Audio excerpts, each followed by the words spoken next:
गौ संपद कांजिया हुदा केबे जगतसिंहपुर बुर्ला गाई गोरु षंढों सहरर मुख्य रास्ता अवरोध हो चली। सहरर चर्चिका बजार हाट बजार गोपाल सागर सान बजार बड़ बजार सीपी छकरे बुर्ला गाई गोरु षंढ रास्ता मझिरे बुलुथिबा बेले स्थानीय कॉलेज छकरे एहा सीमापार होइछि।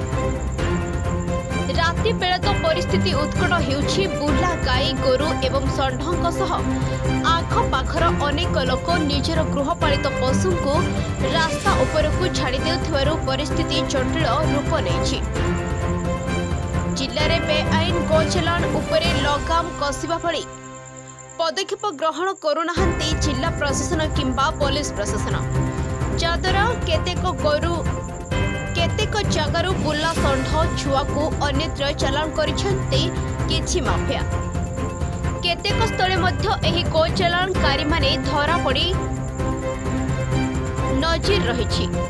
किछि निशक्त युवक निशा द्रव्य किणिबा निमंते बुर्ला गाईगोरु को काबू करी बेआईन गो चालाणकारी हाथ को टेकी देउथिबा मध्य अभियोग उठिछि। गो संपद प्रति विपदर पलय रहिथिबा बेले रास्ता घाटरे बुर्ला गाईगोरु और षंढ कब्जा करिथिबारु सहररे कांजिया हुदा निर्माणर निहाती आवश्यकता देखा दैछि। कारण बुर्ला गाई गोरु और षंढों को नहीं दुर्घटना बढ़ी चली। एहा छड़ा दुर्घटना रे गो संपद हानिर भय रहुछि।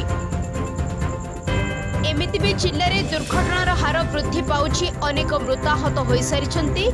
से दृष्टि गो संपद प्रति अधिक विपद माड़ी आसिबा पूर्वरु पौर प्रशासन पक्षरु कांजिया हुदा निर्माण निमंते स्वर उठैछन्ति। आशीर्वाद सेवा संगठन सभापति जगन्नाथ बेहेरा।